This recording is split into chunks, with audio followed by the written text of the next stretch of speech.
അസ്സലാമു അലൈക്കും.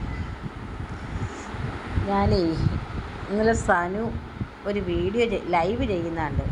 എൻ്റെ പൊന്ന് സനു, ഇനിയെങ്കിലും നിനക്കൊക്കെ നിർത്തിക്കൂടെ? ഞാൻ വിചാരിച്ച് 2 ദിവസം ലൈവിൽ കാണാത്തതുകൊണ്ട് വിചാരിച്ച് നിർത്തിയിട്ട് പോയതായിരിക്കുമെന്ന്. ഇനിയെങ്കിലും അങ്ങ് ഒതുങ്ങിക്കൂടെ? എന്തിനാ ആ തനൂജായെ ഇങ്ങനെ കടന്ന് ഇയാൾ പറയുന്നത്? രോഗം എല്ലാവർക്കും വരും. ഏത് കൊടികെട്ടിയവനിക്കും രോഗം വരും. ഒരു രോഗത്തിന് വരുമ്പോൾ ആ ഒരു ഇഞ്ചക്ഷൻ എടുക്കാൻ പണമുള്ളവനിക്ക് തികയാതെ വരുന്ന സമയമുണ്ട്. അതുകൊണ്ട് പറയുക, അങ്ങ് നിർത്ത്. അപ്പോൾ ആ കൊച്ചൊരു ലൈവിനകത്ത് അതിന് സുഖമില്ലാത്ത കാര്യം പറഞ്ഞത് അത് തെണ്ടലല്ല.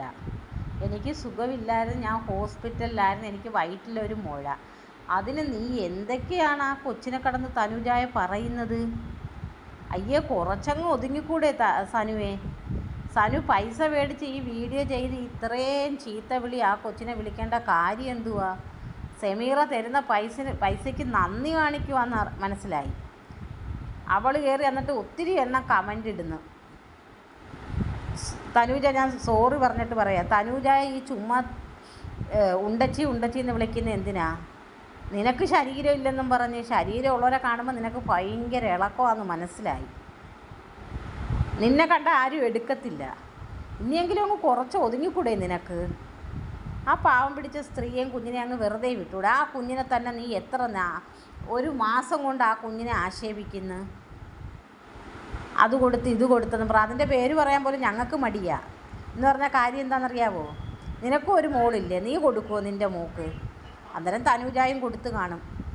ചുമ്മാ ഇരുന്ന് അവൾ തെണ്ടുന്ന് ഗവൺമെൻറ് ഹോസ്പിറ്റലിൽ പോകും. അവൾ ഗവൺമെൻറ് ഹോസ്പിറ്റലല്ല പോയതെന്ന് നീ കണ്ടോ? അവൾ ഗവൺമെൻറ് ഹോസ്പിറ്റലിലാണ് അവൾ പോയത്, അല്ലാതെ പ്രൈവറ്റിലാണെന്ന് നിൻ്റെ അടുത്ത് അവൾ പറഞ്ഞോ?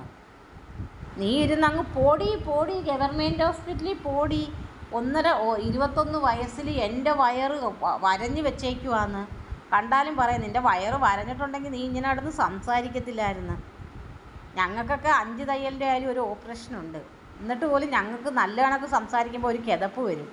നിനക്ക് അതും വരാത്തത് വല്ലാത്തൊരു ഇതാണ്. നീ എന്താ പറയുന്നത്? നാട്ടുകാരെ ഞാൻ സേഫാക്കാൻ വേണ്ടിയാണ് നീ നോക്കുന്നതെന്ന്.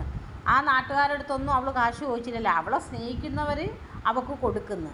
അത് മേടിച്ചോട്ടെ. നിനക്കെന്ത് ഇത്ര എതക്കേട്? നിൻ്റെ ഇളക്കം അങ്ങ് ഇനി അങ്ങ് നിർത്തിക്കൂടെ? പല്ലില്ലാത്തവൾ വന്നിരുന്നങ്ങ് പോടി ഗവൺമെൻറ് ഹോസ്പിറ്റൽ. അവൾ ഗവൺമെൻറ് ഹോസ്പിറ്റലിൽ പോയിക്കോളും. നീ പറഞ്ഞ് വിടണ്ട അവളാ, കേട്ടാ? ഇനി അങ്ങ് കുറച്ച് ഒതുങ്ങ്. അങ്ങ് ചുമ്മാ തനൂജായ പറച്ചിൽ തന്നെ നിനക്ക്. 2 ദിവസം കാണാതിരുന്നപ്പോൾ സ്വസ്ഥതയുണ്ടായിരുന്നു. അതിനകത്താണെങ്കിൽ കുറച്ച് ആൾക്കാർ കയറി എന്തൊക്കെ കമൻറ്റുകളാണ് ഇടുന്നത്. എൻ്റെ പൊന്ന് സഹോദരങ്ങളെ, നിങ്ങൾ പ്രോത്സാഹനം കൊടുക്കുന്നതുകൊണ്ടാണ് ഇവളിരുന്ന് ഇങ്ങനെ ചീത്ത വിളിച്ച് പറയുന്നത്. അവൾ വിളിക്കുന്ന ആക്ഷേപം കേൾക്കുമ്പോൾ നിങ്ങൾക്കൊരു സുഖമാണ്. കുറച്ചങ്ങ് പറഞ്ഞു കൊടുത്തൂടെ, ചേച്ചി ഇങ്ങനെ ചീത്ത വിളിക്കല്ലേ എന്ന്? അങ്ങനെ ചിലർ അഭിമാനം കൊണ്ട് അവർ പറയുന്നുണ്ട് ചീത്ത വിളിക്കല്ലേ എന്ന് പറയുമ്പോൾ അവരെ ചീത്ത വിളിച്ചിട്ട് അവരെ ഡിലേറ്റ് ചെയ്ത് അവൾ വിടുന്നുമുണ്ട്.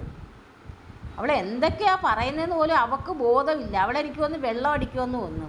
ഇപ്പോൾ സെമീറ അവളെ വീട്ടിലാണെന്ന് തോന്നുന്നു. അതുകൊണ്ടാണ് ഇവളും സെമീറ ഇങ്ങനെ കറങ്ങി നടന്ന് കേട്ട് ആരെയൊക്കെ പറയണം അവരെ എല്ലാം. ഇവൾ വേറെ യൂട്യൂബർമാരെ ഒന്നും പറയത്തില്ല. അവൾക്ക് മനസ്സിലായി അവൾ വേറെ ആരെങ്കിലും പറഞ്ഞാൽ അവർ തിരിച്ച് പറയുമെന്ന്. സനു ഒന്നും ഓർക്കണം കേട്ടോ. 3 മാസത്തിന് നീ ആരെ ഇനി ചീത്ത വിളിച്ചാലും ഒരു നിയമം വന്നിട്ടുണ്ട്. സുപ്രീം കോടതി ഒരു നിയമം വെച്ചിട്ടുണ്ട്. ചീത്ത വിളിക്കുന്നവർക്ക് 3 മാസത്തെ പിഴയും 2 മാസം തടവും. അതുകൊണ്ട് സൂക്ഷിച്ച് വേണം. കുറച്ചങ്ങ് ഒതുങ്ങ് നീ എന്തുവാ ഈ കാണിച്ചു കൂട്ടുന്ന ചീത്ത വിളികൾ? ഒരു മനുഷ്യനെ വിളിക്കേണ്ട വിളികളാണോ നീ വിളിക്കുന്നത്? നാണവും മാനവും ഇല്ലാത്തൊരു സ്ത്രീ. ആ കുഞ്ഞിനെ എന്തൊക്കെയാണ് പറയുന്നത്? നീ സെമീറയുടെ നിന്ന് കാശ് മേടിച്ച് തിന്നുന്നതിന് നീ നന്ദി കാണിക്കുന്നു. ആ നന്ദി കാണിക്കുമ്പോഴേ പാവം പിടിച്ചവരെ തലയിൽ ചെന്ന് കയറാതെ നീ നിൻ്റെ കാര്യം നോക്കി പോ. ഇത്രയേ ഉള്ളൂ എനിക്ക് പറയാൻ. എല്ലാവരും ഒന്ന് സപ്പോർട്ട് ചെയ്യണേ, ലൈക്ക് അടിക്കണേ.